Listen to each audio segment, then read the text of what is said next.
한 번 더 하겠습니다. 하나님께서 당신과 함께 하십니다. 이렇게 한번 하겠습니다. 그냥 하는 인사말 아니고 정말 제가 예수 믿고 나니까 하나님이 나와 함께 하신다는 걸 믿고 하나님이 나를 사랑한다는 것만 믿으면 이제 이 세상에서 사는 거는 다 되는 것 같습니다. 제가 오늘 아침 우리 아내가 저희 집은 일부러 하는 말입니다. 거의 극동방송 틀어놓고 삽니다. 뭐 자세히 그냥 못 듣더라도 왔다 갔다 하면서 들으려고 계속 틀어놔요. 근데 오늘 아침에도 이제 교육을 준비하는데 극동방송에서 어느 목사님이 이제 설교를 하셔요. 이제 설교 내용 중에 이런 게 있어요. 사람은 다 후회하고 산다. 뭐 어제 일도 후회하고, 한 달 일도 후회하고, 또 일생을 돌아보면 후회할 일이 많이 있다. 뭐 그런 얘기를 하시더라고요. 그래서 우리 아내가 항상 또 우리 아내가 그런 설교 들으면 적용을 해가지고 저한테 딱 물어봐요. 너무 고마워요. 물어봐 주니까. 그래서 우리 아내가 물어보더라고요. 당신은 살면서 가장 후회스러운 게 뭐냐? 이렇게 물었어요. 제가 즉 답을 했습니다. 뭐라 그랬겠습니까? 어떻게 알겠어요, 여러분이? 제 얘기인데 제가 금방 답이 나와요. 하나님을 일찍 만나지 못한 게 가장 후회스럽다. 하나님 일찍 만나지 못한 게. 그리고 바로 제가 또 답을 했습니다. 그러나 괜찮다. 지금이라도 하나님 만난 게 너무 감사하다. 그렇게 아내한테 말을 하고 그게 진심입니다. 오늘 이 시간도 여러분이 꼭 하나님 만나고 가기 바랍니다. 하나님 만났다는 게 어떤 건지를 깨닫게 되길 바라요. 하나님이 여러분 마음에 계시는 그 은혜를 꼭 누리길 바랍니다. 제가 제 믿음도 많이 부족하지만 저는 이렇게 정말 말할 수 있어요. 저는 주님이면 충분합니다. 물론 살면서 아쉬움도 있고 안타까움도 있고 걱정도 있고 두려움도 있지만 그러나 그 모든 것을 넘어서서 저는 주님이면 됩니다. 주님이 제 마음에 계시고 주님이 저와 함께 하시는 것만으로 저는 더 이상 바랄 게 없습니다. 충분합니다. 그런 믿음을 제가 갖게 됐습니다. 제가 제 믿음 자랑하는 게 아니라 하나님의 은혜로 그런 믿음이 생겼어요. 그런 은혜를 갖고 살아요. 그래서 이제 이런 믿음이 생기니까 삶에 대해서 큰 욕심도 없고 큰 두려움도 없습니다. 주님이면 충분하니까. 주님이 제 삶을 책임지고 인도하신 건 믿고 또 주님 믿고 따라 살다가 이제 천국에 가는 거니까 이 땅에서 이 땅의 문제 때문에 너무 집착하고 욕심내고 살고 싶은 마음이 없어요. 이것도 억지로 되는 건 아니고 주님이 저에게 그런 믿음을 주셨습니다. 그런 마음 주셨어요. 그러니까 제가 늘 이렇게 강단에 설 때마다 제 마음은 아무것도 아니지만 그러나 최소한 제 마음 정도의 믿음은 우리 성도님들이 갖게 되면 좋겠다. 제가 가진 믿음 정도는 우리 성도님들이 다 믿게 되고 누리게 되면 좋겠다. 그런 마음으로 이렇게 지금도 이 자리에 서서 말씀을 전하려고 합니다. 여러분이 정말 예수님을 마음으로 뜨겁게 만나는 은혜가 있길 바라고 정말 하나님 말씀이 이렇게 들리게 되는 복이 있길 바라요. 말씀이 들리면 살아요. 어떤 상황에서도 말씀이 들리면 하나님 나 함께 하시는 증거고 그 말씀으로 나를 살립니다. 그 말씀으로 나를 지켜요. 그 말씀으로 어떤 것도 이기게 만듭니다. 근데 말씀이 안 들리면 이제 안타깝지만 어쩔 수 없지만 너무 마음이 아프지만 영혼이 건강하지 못한 거고 영혼이 살아있지 못한 거고 이제 그렇게 건강하고 살아있지 못한 영혼으로는 이제 환경을 이길 수가 없습니다. 죄를 이기지 못해요. 육체의 소욕을 이길 수가 없습니다. 그래서 정말 말씀이 들리는 은혜가 있기를 정말 에바다의 은혜가 있기를 주의 이름으로 축원합니다. 이제 말씀을 들어가면서 또 주시는 교훈을 나누도록 하겠습니다.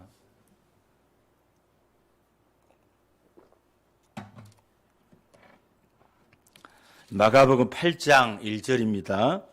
그 무렵에 이렇게 시작합니다. 그 무렵이 언제냐면 이제 마가복음 7장 31절 보시면 예수께서 다시 두로 지방에서 나와서 시돈을 지나고 데가볼리 지방을 통과하여 갈릴리 호수에 이르렀다. 그래서 예수님이 이방 지역을 계속 이렇게 순회하는 겁니다. 그래서 갈릴리까지 왔다 이렇게 얘기하는 거예요. 그 무렵에 큰 무리가 이제 예수님을 따라요. 근데 이 큰 무리는 이제 성경을 해석하는 분들에 의하면 이 큰 무리는 이방인들이라고 해석을 해요. 왜냐하면 마가복음 6장에 오늘 본문의 내용하고 거의 유사한 내용이 나와요. 뭐 나오죠? 마가복음 6장에 오병이어의 기적 사건이 나와요. 그런데 오늘 본문은 칠병이어의 기적 사건이에요. 그러니까 오병이어의 기적 사건은 유대인을 대상으로 하나 예수님이 행하신 기적이고, 이제 오늘 본문 마가복음 8장은 칠병이어의 기적은 이방인을 대상으로 한 그런 기적입니다. 근데 이제 숫자라도 풀을 해요. 자, 오병이어 할 때 이제 마가복음 6장에 나오는 오병이어 기적할 때 오 하면 유대인들은 오 하면 가장 먼저 생각나는 게 있답니다. 여러분은 오 하면 뭐가 생각나요? 아무 생각 안 나죠. 여러분 유대인이 아니니까. 근데 유대인은 오 하면 모세 오경이 생각난답니다. 자, 오 하면 모세 오경. 그래서 오라는 단어는 유대인을 대표하는 단어예요. 그래서 오병이어의 기적은 유대인을 대상으로 한 기적이었습니다. 그러면 이제 오늘은 이제 칠병이어의 기적이거든요. 7개 떡과 물고기 2-3마리. 그래서 7 하면 무슨 의미가 생각나요?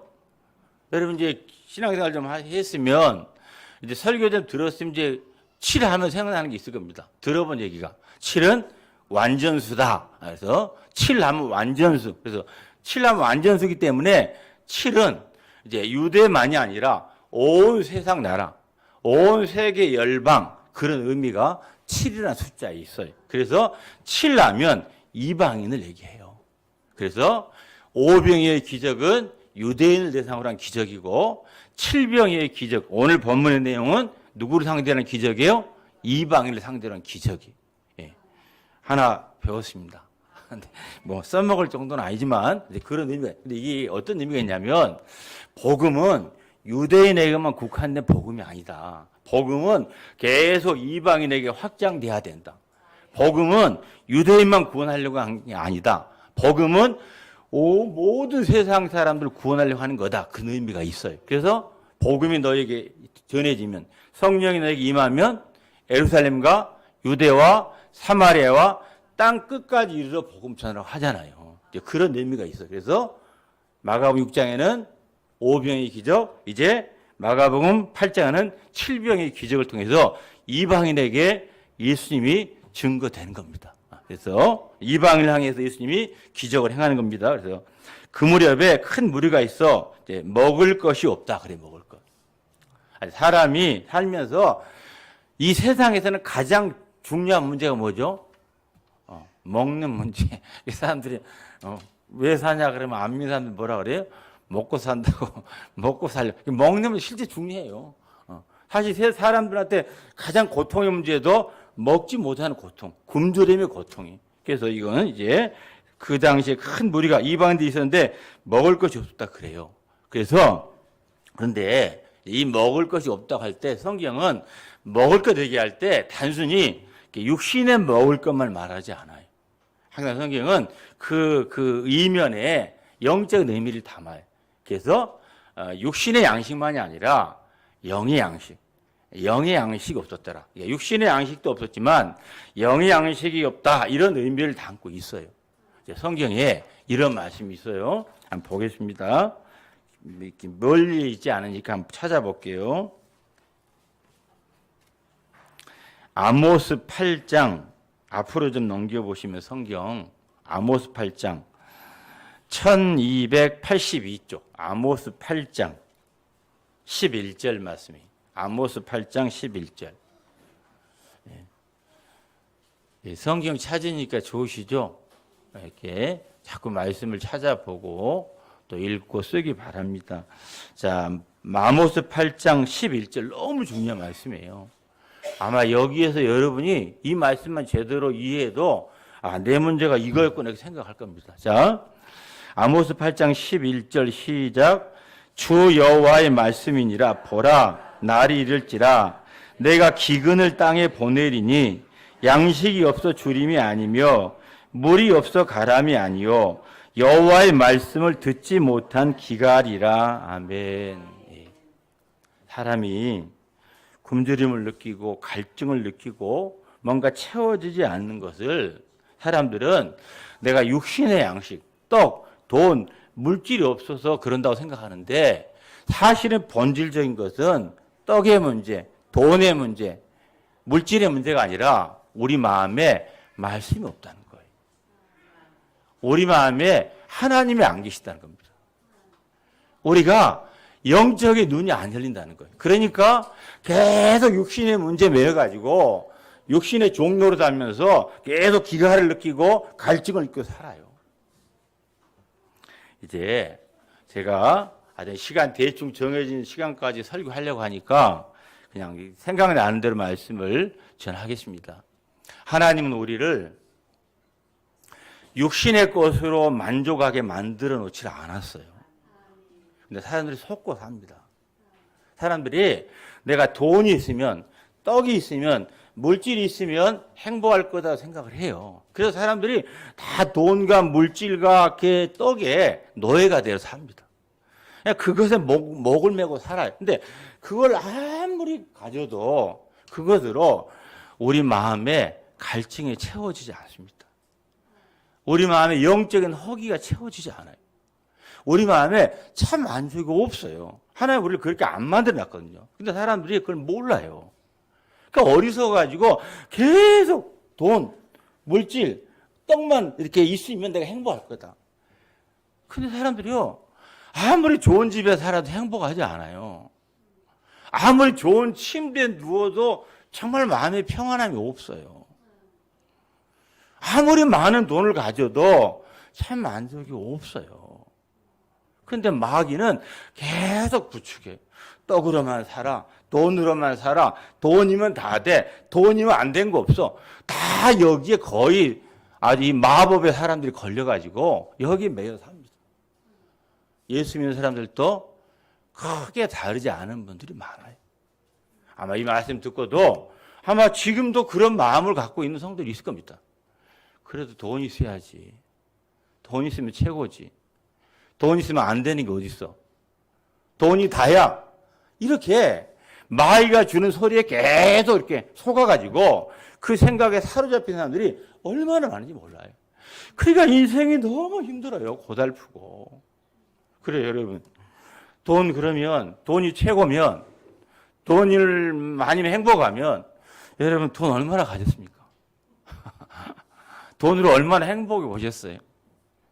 더 갖지 못했다고요? 천만에요. 인간의 갈증은 돈으로 채워지질 않아요. 지금 사람들은요, 필요를 요구하는 게 아니라 욕심을 요구해요, 욕심. 자, 예수님 우리 보고 일용할 양식 구하라, 일용할 양식. 그래서 일용할 양식을 주시옵고, 이렇게 예수님 우리에게 가르친 기도문이 있는데, 기도문에 위에 세 가지는 하나님과 관련된 간구고, 아래 세 가지는 사람과 관련된 간구인데, 사람과 관련된 간구 중에 첫 번째가 일용할 양식을 주시옵고 구하라 그래요.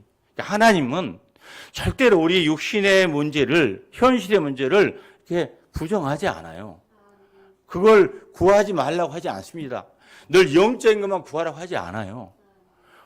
아주 그럴싸한 얘기만 구하라고 하지 않습니다. 하나님의 나라, 세계 복음화, 이렇게 남북 통일, 또 사회 정의, 이런 것만 구하라고 하지 않고, 우리 보고 일용할 양식을 구하라 그래요. 하나님이 일용할 양식을 주시는 분이에요. 하나님 우리 필요를 채워주신 분이니까 하나님께 구하라는 겁니다. 근데 하나님은 매일 일용할 양식 구하라고 했지. 일주일 양식, 한 달 양식, 1년 양식, 평생 양식 구하라고 하지 않았어요. 근데 우리는 일용할 양식을 구하지 않습니다. 그것 갖고는 만족이 안 돼. 일주일 양식, 한 달 양식, 1년 양식, 10년 양식, 아니 평생 양식을 구하고 살아요. 근데 이게 과연 필요의 문제인가 욕심의 문제인가를 생각해 봐야 돼요, 여러분이. 내가 정말 필요해서 1년 걸 구하는 건지, 이 평생 걸 구하는 건지, 아니면 욕심인지 잘 알아야 돼요. 근데 다 욕심이 욕심. 하나님은 일용할 양식 구하면 일용할 양식 주시겠다는 거예요. 그럼 내일 일은 염려하지 말랍니다. 근데 우리는 그렇게 못 살아요. 오늘 딱 이렇게 맞아가지고, 오늘 말씀도 그러잖아요. 무엇을 먹을까? 여기 이렇게 성식 교독에도 무엇을 마실까? 염려하지 마라. 하나님이 다 채우신다는 거예요. 하나님 우리 필요하지 공부하신 우리는 일용할 양식을 늘 구하면서 하나님이 일용할 양식 채워주시는 게 대한 믿음이 없어요. 그러니까 일주치가 있어야 돼요. 한 달치가 있어야 된다니까요. 아니 10년치가 있어야 돼요. 아니 평생 살 게 있어야 돼. 이거는 우리가 필요를 구하는 게 아니고 우리 욕심을 채우려고 하는 겁니다. 그래 욕심은 끝이 없어요. 욕심은 밑바닥에 다 구멍 뚫려 있습니다. 욕심은 갈증은 절대로 채워지지 않아요. 그러니까 여러분이 계속 돈의 종이 돼가지고 물질의 종 돼가지고 계속 평생 먹을 거 더 많이 더 높은 거 추구하니까 만족이 없어요. 채워지질 않아요. 그래 여러분이 정말 사람이 떡으로만 사는 게 아니라 하나님의 입에서 나오는 모든 말씀으로 사는 것을 믿습니다. 그리고 여러분이 말씀을 자꾸 먹어보세요. 말씀을 자꾸 들어보세요. 말씀을 자꾸 읽고 쓰고 묵상해 보세요. 그러면 여러분 마음에 오늘 양식만 있어도 만족감이 있어요. 그 말씀이 예수님이에요. 아니 예수님이 내 안에 오시면 그 예수님의 말씀 듣고 살면 아니 예수님이 내 인생을 이제 구원하고 책임지고 이끄시는데 내일 일이 뭐가 걱정이 돼요. 근데 우리가 큰 믿음이 없으니까 일용할 양식만 구하는 것으로 만족을 못해. 아니 10년치 평생 아이도 안 낳고 아이 낳아서 키울 거 걱정합니다. 참 기가 막힌 세상을 살아요. 얼마나 이 세상 사람들이 마귀가 사람들을 속이는지 아주 그냥 미혹하는지 아주 속여서 끌고 가는지 몰라요. 아니 있지도 않은 일 아직 다가오지도 않은 일 그것도 뭐 내일도 아닌 걸 막 10년, 20년, 30년 후까지 걱정하고 살아요. 어이가 없습니다. 어이가. 계속 그렇게 살아보세요. 저주하는 거 아니에요. 그렇게 살지 말라고요. 반어법. 제발 그렇게 살지 말라고요. 일용할 양식 구하고 살아요. 여러분 일용할 양식 구했더니 하나님 안 주셔요? 요즘은 하나님 주십니다. 요즘은 일용할 양식이 없어서 고민하는 게 아니라 더 많이 먹을까 봐 고민해요. 골라 먹으려까 봐 고민한다니까요. 많은 우리 지금 대한민국 사람들이 다는 아니지만 이렇게 하나님이 일용할 양식 주셔도 그거로 만족 못하고 일용할 양식하고 어떻게 살아요. 1년 후, 10년 후 평생 살고 있어야죠. 그럼 계속 염려하고 사는 마귀가 얼마나 우리 성도들을 끌고 다니지 끌고 가기 쉬운지 몰라요. 예수로 안 돼. 말씀으로 안 돼. 돈이 최고야. 돈이 있어야 충분해. 돈이 있어 만족해. 다 돈, 물질에 노예되고 살아요. 정말 불쌍합니다. 한번 사람이요, 돈과 재물의 노예가 되면 얼마나 영혼이 피폐해진지 몰라요. 그리고 늘 이렇게 마음에 만족감이 없으니까 불행해요. 그리고요, 심하게 얘기하면 물질과 재물의 종이 되면 노예가 되면요, 사람 마음이 악해집니다.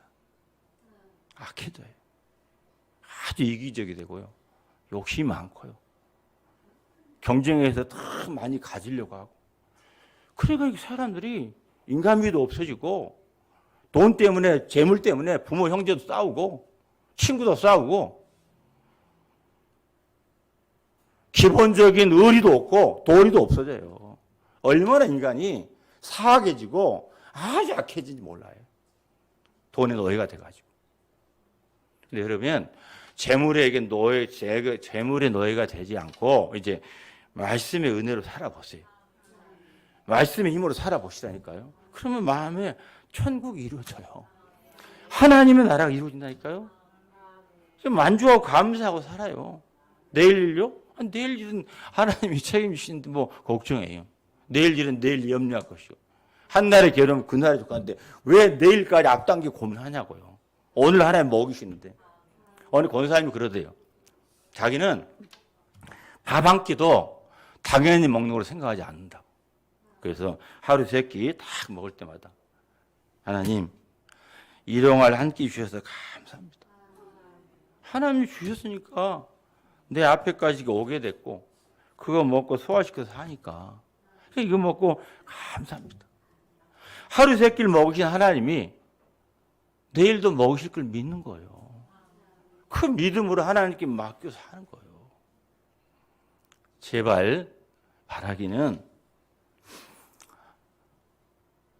먹을 것에 매여 사지 마시고 돈에 종로를 하지 마시고 물질에 집착하지 마시고 하나님 말씀 붙들고 사시고 말씀 먹고 사시고 예수님으로 충분한 삶을 살게 되시길 바랍니다. 지금 이렇게 떡이 먹을 게 없다 이런 의미는 지금 그들에게 육신에 먹을 것도 없지만 사실은 영에 먹을 게 없다. 영적인 허기에 있다 그 얘기 하시려고 하는 겁니다. 사람이 육체는 떡으로 채워져야 육체가 살아요. 정신은 책으로 정신적인 어떤 가치, 책으로 채워져야 삽니다. 영혼은 말씀으로 채워져야 살아요. 그러니까 아무리 떡이 많아도 떡의 노예가 되면 정신이 피폐해요. 영혼이 죽어 있어요. 절대로 행복할 수 없어요. 그러나 영혼이 만족하면, 영혼이 기쁘면 이제 정신도 건강해요. 그리고 육체에 대한 소유도 자족하고 감사하고 살아요. 많아서 행복한 건 절대 아니에요. 많고 적은 건 하나도 중요하지 않아요. 여러분 마음이 문제고 여러분 믿음의 문제예요.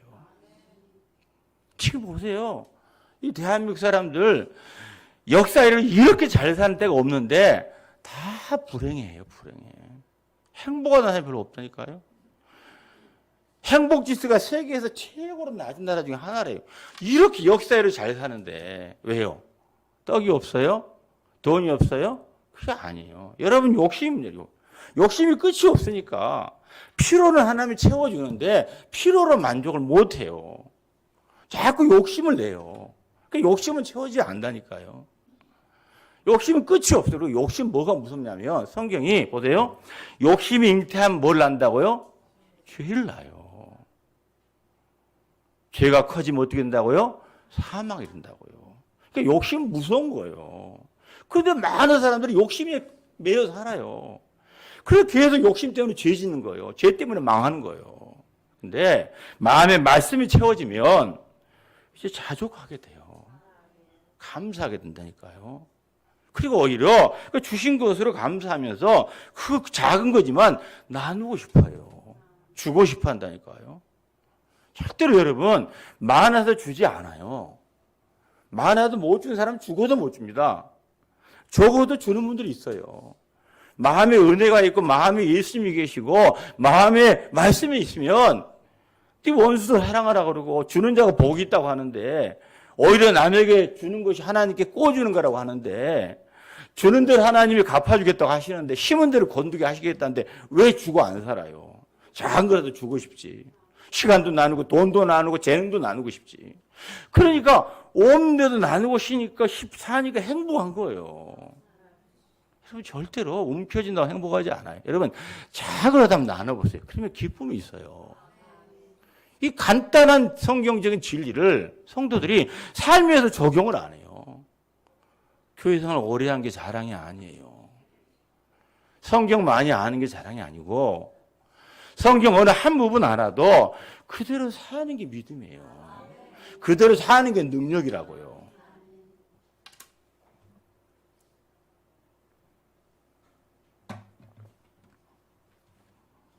그래서 2절에 보시면 내가 무리를 불쌍히 여겼다 그래요. 하나님의 구원과 축복의 시작은 하나님의 우리를 불쌍히 여기신 겁니다. 우리 하나님 우리를 불쌍히 여기시지 않았다면 우리 여기 있을 사람 없습니다. 우리 인생은 정말 미안하지만 다 저주받은 삶을 살 수밖에 없는 게 인생입니다. 다 죄 가지고 태어나서 죄 짓고 살다가 죄값으로 멸망하는 게 인생인데 하나님 우리를 불쌍히 여기지 않으면 우리가 어떻게 죄 용서받고 구원받겠어요? 하나님 우리를 불쌍히 여기시니까. 저는 정말 하나님 없이 살아 제가 아까 얘기했잖아요. 하나님 늦게 만난 게 가장 후회된다고. 근데 하나님이 저를 만나지 않았다면, 믿음을 주지 않았다면, 성령을 보내주지 않았다면 지금도 하나님 안 믿고 살까 합니까? 이런 저주받은 삶을 지금까지 살고 있을 겁니다. 근데 이렇게 하나님의 은혜로 구원받아서 구원받은 하나님의 자녀로 구원받은 하나님의 일꾼으로 이렇게 사니까 얼마나 감사해요. 근데 이게 다 하나를 불쌍히. 하나님이 여러분을 불쌍히 여기셔요. 믿기 바랍니다. 여러분이 나를 불쌍히 여기신 하나님을 느끼기 시작하면 거기에 하나님의 나라가 임합니다. 거기에서 사명이 느껴져요. 지금 한국교회에서 가장 약해진 것 중에 하나가 뭐냐면 애통함과 긍휼함입니다. 긍휼과 애통함은 거의 연결돼요. 왜냐하면 이 불쌍히라는 것은 창자가 끊어지는 아픔이거든요. 불쌍히 여기면 창자가 끊어지는 아픔, 그 애통함을 주님이 우리 보고 느끼시고 우리를 찾아오시고 구원하시는 거예요. 우리를 도와주시고 우리 필요를 채우시는 거예요. 근데 지금은 애통함이 점점 없어요. 교회 보면 애통해하는 사람이 그렇게 많지 않습니다. 그래서 여러분이 어떤 일로든 애통해하는 건 은혜예요. 애통해하는 마음에 하나님의 마음이 느껴져요. 하나님의 임재가 느껴져요. 여러분 보세요. 마음이 기쁘고 신나고 좋을 때 하나님 나 함께하는 게 느껴집니까? 아니면 내가 슬프고 상하고 외롭고 힘들 때 주를 부를 때 하나님의 임재가 느껴집니까? 거의 예의 없어요. 믿음이 좋든 싫든 믿음이 좋든 나쁘든 거의 상하고 아프고 슬프고 외로울 때 그때 하나님 찾으면 정말 하나님의 임재가 느껴져요. 하나님의 나라가 임합니다. 하나님의 사랑이 느껴진다니까요. 근데 배부르고 등 따뜻하고 편하고 좋을 때 별로 하나님의 임재 못 느껴 살아요. 실감 못 합니다. 그러니까 우리가 애통함이 은혜예요. 애통하는 자가 하나님의 위로가 있을 것이다. 그러니까 여러분이 마음에 애통함이 있고 긍휼함이 있어야 돼요. 요즘은 교인들도요. 자신의 죄 때문에 애통해하는 성도도 그렇게 많지 않아요. 옛날 성도들은 작은 죄만 지어도요. 자기 죄 때문에 얼마나 애통했는지 몰라요. 그렇게 회개하고 그렇게 가슴을 찢고 이 죄를 용서해 달라고. 이 모든 죄가 내 죄라고 하면서 자식이 잘못된 것도 자식이 아픈 것도 다 자기 죄라고 생각하면서 그렇게들 엄마들이 울었어요. 할머니들이 울었습니다. 그냥 통곡의 강이 막 흘렀어요. 교회 안에. 뭐 어느 교회라고 할 것도 없이 모든 교회가 모이면 집회하면 부흥회하면 기도회하면 온 교회가 그냥 눈물이 그냥 막 흐르는 모습들이 너무 많았어요. 지금은 눈물이 다 말라가요. 슬픈 마음이 없어져요. 마음이 너무 완고하고 고집스러워집니다. 마음이 너무 냉랭해져요. 좀처럼 긍휼한 마음도 없어요. 정말 긍휼히 여겨야 되는 곳에 긍휼한 마음이 많이 없어요.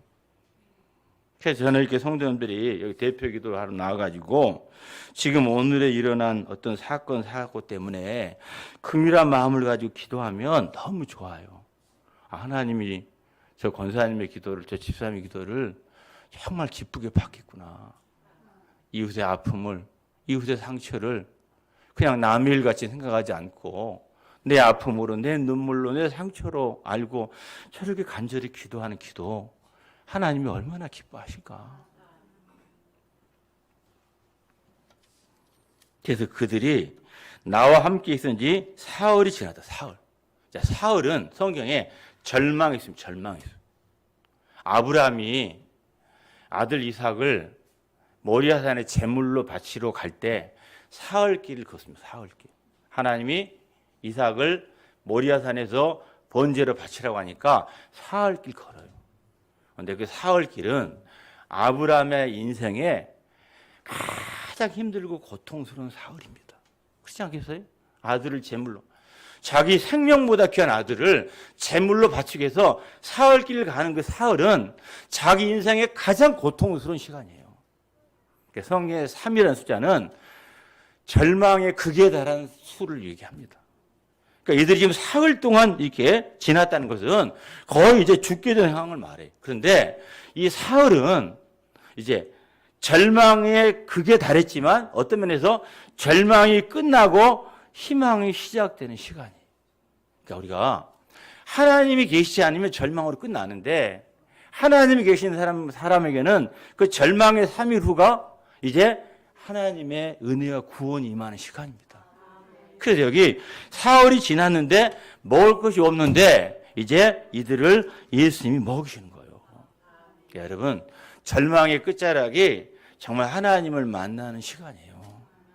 그러니까 절대로 절망할 때 포기하면 안 돼요. 저는 저하고 아무 연고도 없는데 갑자기 인터넷 뉴스 딱 보는데 고 최석봉인가 최성봉인가 뭐 이렇게 장례 치렀다는 얘기가 나오더라고요. 근데 최성봉이 들어본 얘기 같아요. 그래서 잠깐 보니까 2011년인가 10년쯤에 우리나라에 경연대가 있어요. 경연대. 이제 자기 뭐 노래나 장기 이런 거. 근데 그때 20살 먹은 청년이 나와가지고 노래를 부르는데요. 클래식을 부르는데 얼마나 잘 부르는지 몰라요. 거의 막 성악가 수준으로 부르는 거예요. 그래서 막 심판관들이 이제 심사위원들이 막 감동을 받고 사연을 물어봤더니 고아예요. 보육원에서 자랐습니다. 세상에 굳은 일 안 해본 게 없는 거예요. 근데 그 외로움을 그렇게 그 슬픔을 그 어떤 그 마음의 힘듦을 그래서 거의 이게 교제의 대상이 없어요. 그걸 그냥 클래식 노래 부르면서 이렇게 달래면서 산 거예요.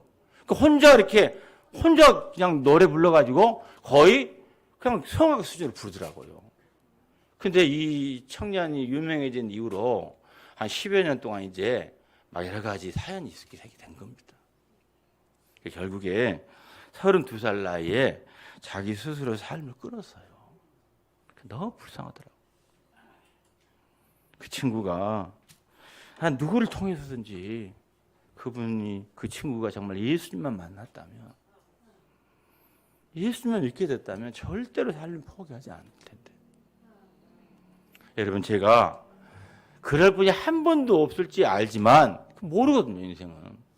여러분 마음 제가 모르고 여러분 하루 앞을 내가 모르니까 하는 말이에요. 여러분 나름의 인생의 어떤 어려운 일로 절망적인 마음이 생겼을 때 여러분이 예수님 만나지 못했다면 아직 포기하지 마세요. 우리 인생은 예수님 만나기 전에는 아직 포기하기 일러요.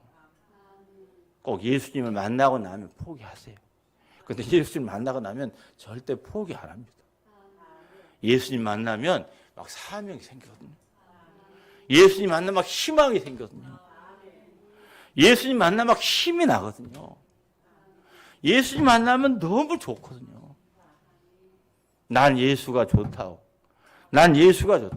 예수 만나면 너무 좋아요. 아멘이 많이 안 나와서 걱정스럽습니다. 제가 이렇게 예수 만나면 너무 좋아 그러면 여러분이 진짜 예수 만나는 사람이라면 할렐루야 아멘 이렇게 나와야 되는데 점잖해서 그런지 속으로만 생각하는지 좀 아쉽네요. 아쉬워. 그래서 이제 예수님이 그래요. 이들이 지금 사흘이나 나랑 같이 있었는데 다 굶어 죽게 됐다. 근데 지금 돌려보내면 3절 보시면 만일 그들을 굶겨서 보내면 길에다 쓰러질 거다. 그러니까 그 중에는 멀리서 온 사람도 있다. 그러니까 이들을 그냥 보내면 안 된다는 거예요. 제자들이 이렇게 나와요. 제자들이 정말 우리처럼 믿음이 없는 것 같아요. 보면 지금 6장에서 오병이의 기적을 경험했는데 지금 8장에 얼마 되지도 않았는데 제자들이 하는 말이 아니 예수님은 떡 5개로 5,000명을 먹이고 또 12광지에 남겼는데 지금 제자들이 하는 말이 예수님 이 광야 어디서 떡을 얻어 이 사람들 먹이겠어요? 그렇게 나와요. 아니 얼마 전에 예수님이 행한 기적을 보고도 예수님을 못 믿어요. 이게 우리 모습이에요. 늘 예수 믿는다고 하나님 여기서 하셨다고 막 간증도 하고 그런데 근데 조금만 어려운 일 나오면 그 믿음이 그 간증이 그 고백이 어디 가는지 모르겠어요. 그게 우리 연약함이라는 제자들도 그러니까 제자들만 그런 게 아니라 우리도 그래 우리도 그렇게 막 믿음이 같은데 현실은 내가 문제가 생기면 그 믿음이 오는 데 가는 데 없어요. 너무 안타깝죠. 근데 걱정하지 마세요. 하나님 다 이해해 주시니까. 여기 제자들도 그래. 제자들도 아니 6장에서 떡 5덩이로 5,000명 먹이는 기적 보고도 지금 8장에서 지금 제자들이 하는 말이 이 광야에서 어떻게 떡을 구해가지고 이들을 먹이겠어 그래요. 그러니까 예수님 마음이 어떻겠어요? 얼마나 답답하겠습니까? 그래도 예수님은 끝까지 참고 우리 기다려 주십니다. 그 말 그래서 지금 요만한 믿음이라도 있는 거예요. 요만한 믿음. 끝까지 참고 기다렸으니까. 그래서 보세요. 예수님이 그래서 너에게 떡 몇 개 있냐고 물어요. 몇 개? 7개. 앞에는 몇 개 있었다고 6장에는 5개 있었는데 5개 갖고도 5,000명인데 지금 뭐 얘들이 아니라 제자들이 떡 많이 있어요? 없어요? 7개는 있어요. 2개 더 있어요. 2개 더 있어. 그 2개 더 있는데 여기서 먹이는 사람 몇 명이면 4,000명. 5개로 5,000명인데 7개로 4,000명. 그러니까 하나님께는 많고 적은 게 문제가 아니라 정말 믿음을 가지고 주님께 나오고 주님 의지하고 주님께 드리면 주님이 그걸 가지고 얼마든지 역사해요. 그래서 성경이 뭐라 그래? 너희가 겨자씨만한 믿음만 있어도 산을 들어 바다에 옮길 거라 그래요. 비유대 비유. 하나님은 능치 못한 일이 없어요. 자꾸 우리가 어떤 일이 생겼을 때 하나님의 능력을 자꾸 여러분의 어떤 기준과 상식에서 제한시키지 마요. 지금 제자들이 말이 맞아요. 지극히 상식적인 말이에요. 많은 성도들이 다 그렇게 살잖아요. 지극히 상식적이고 지극히 합리적인 일을 합니다. 근데 가만히 들어보면 믿음은 다 빠져 있어요. 하나님이 하실 일에 대한 기대는 별로 없습니다. 하나님의 능력을 진짜 믿는 것 같은 고백들이 아니에요. 그러니까 하나님 답답하신 거예요.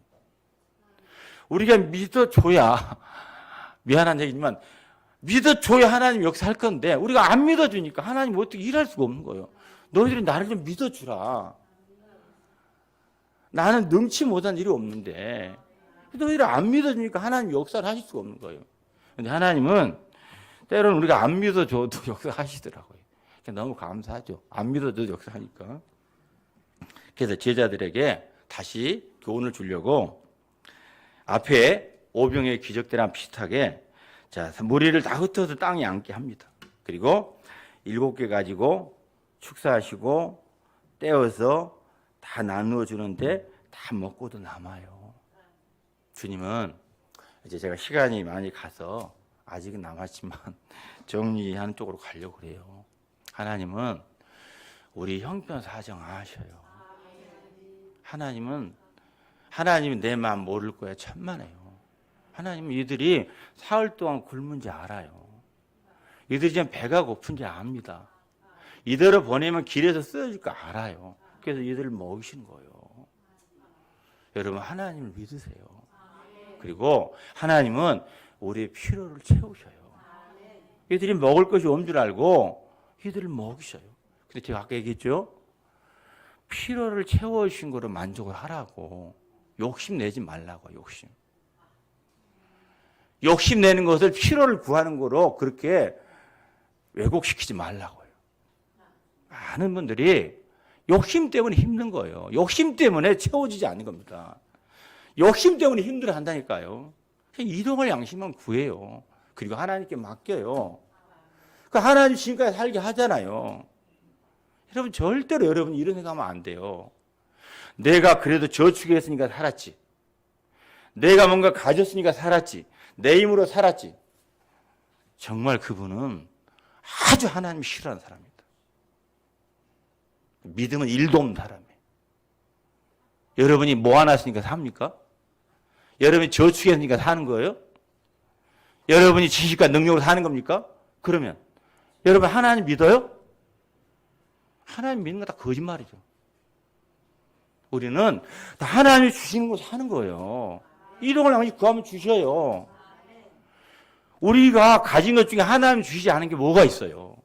생명부터 시작해서. 시간, 돈, 재능, 재물, 모든 것 다 하나님이 주셔도 우리가 사용하는 거지. 내 거 하나도 없어요. 내 거 하나도 없다니까요. 다 받아 쓰는 거예요, 받았어. 그래서 우리가 청직인 거예요, 주인이 아니고. 여기도 보면 그러잖아요. 예수께서 떡 7개를 가지사, 가졌다는 것은 받았다는 거예요, 받았다. 언어가 그래.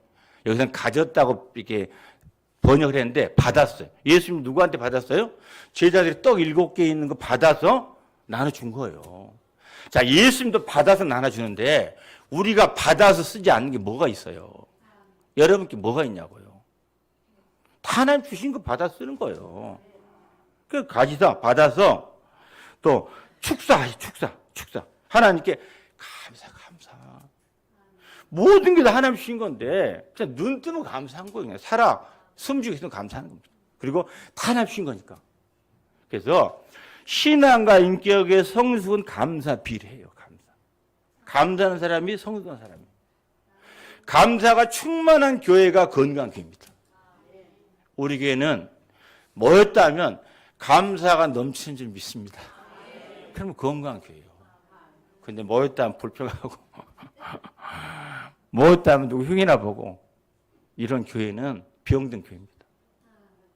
개인이든 교회든 감사하는 교회, 감사하는 성도가 건강한 성도고 건강한 교회. 예수님도 그 떡 7개 가지고 하나님께 감사.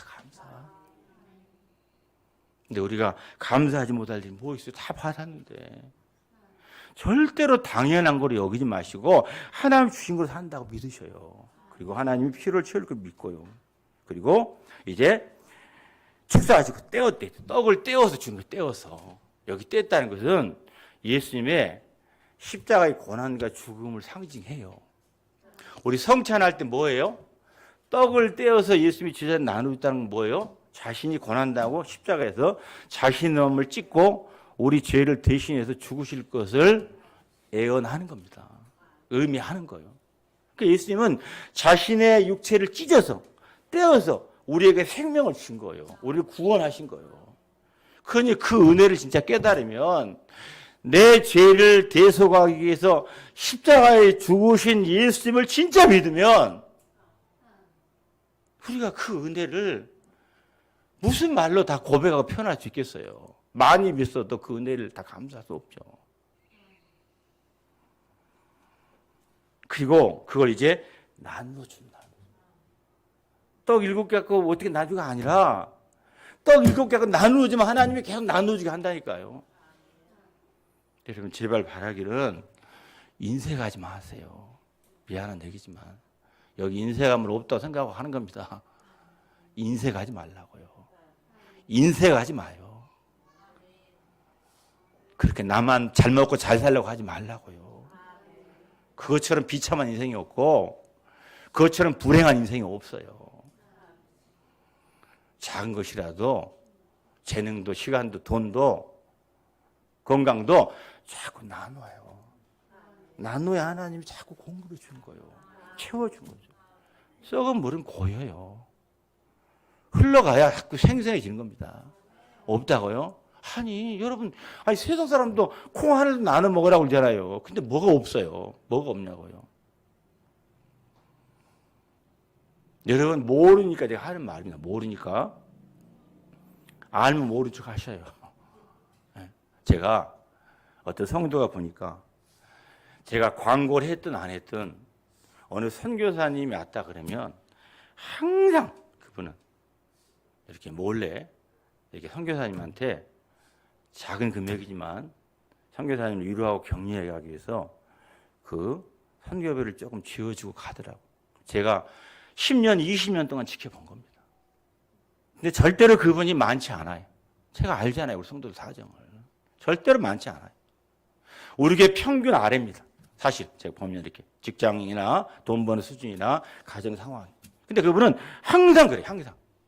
제가 광고에 뭐 선교원금 모읍시다 한 적이 없고 선교사님들 오면 전에 좀 했지만 요즘 안 하거든요. 근데 그분은 항상 광고해도 안 했던 선교사님 오면 갈 때 몰래 성도들 볼까 몰래 갖고 살짝 지어주고 가요. 그러면 이 선교사님 당황해가지고 이렇게 어쩔 줄 몰라고 대충 넣고 보게 넣어요.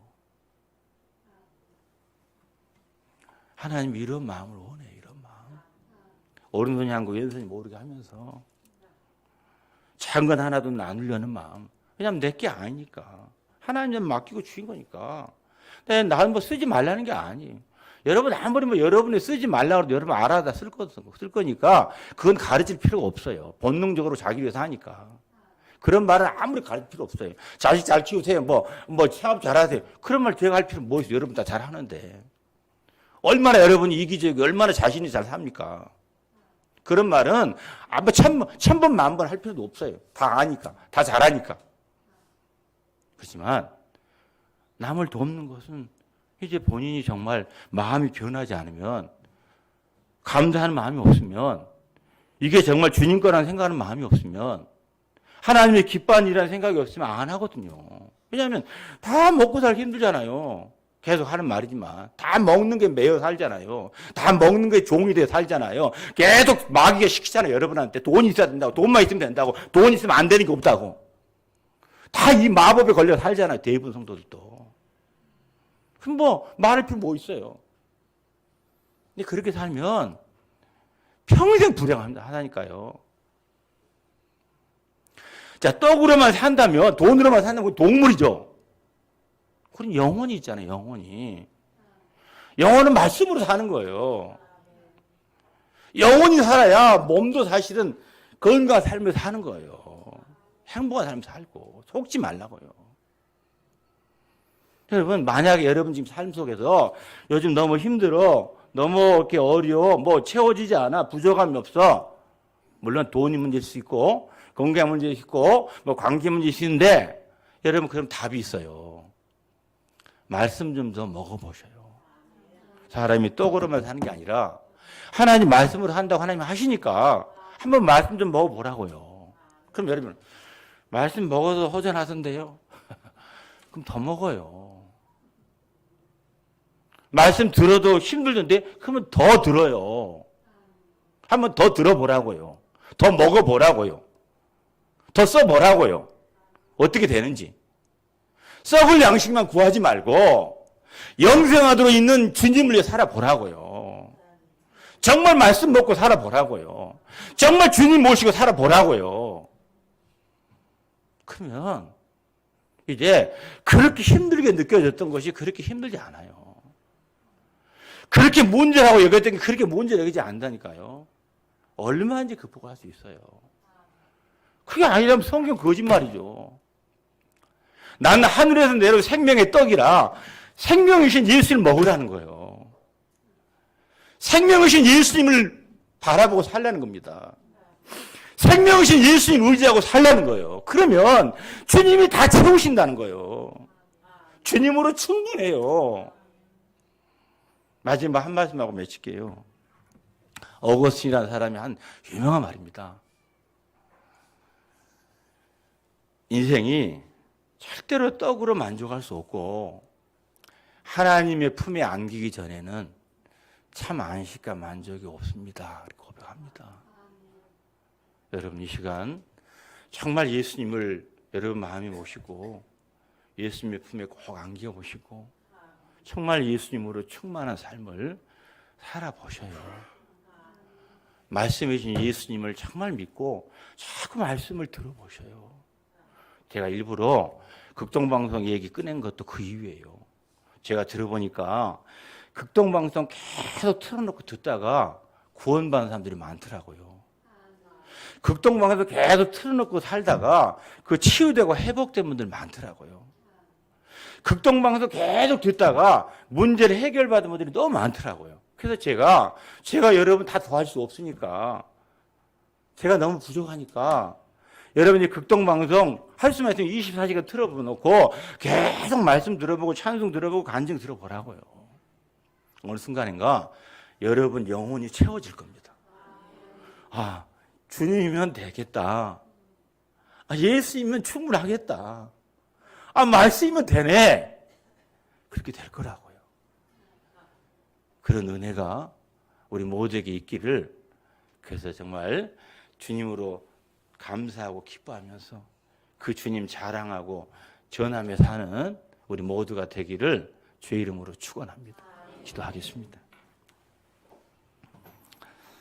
사람이 떡으로만 살 것이 아니라 하나님의 입에서 나오는 모든 말씀으로 사는 건 믿습니다. 우리에게 그 믿음이 부족하오니 이제 더 말씀 사모하기 원합니다.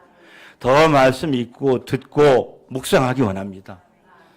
자꾸 문제만 빠지지 말게 하시고, 자꾸 돈에 매여 살지 말게 하시고, 그럴수록 더 주님 바라보고 주님께 맡기고, 일용할 양식 구하라고 하시고, 구하면 주시겠다고 약속하신 주님이 모든 걸 채우실 것 믿고 주님께 다 맡기고 주님 의지하고 승리하는 성도들 되게 하여 주옵소서. 말씀으로 풍성한 은혜의 삶을 살게 하여 주옵소서. 예수님 이름으로 기도합나이다. 아멘.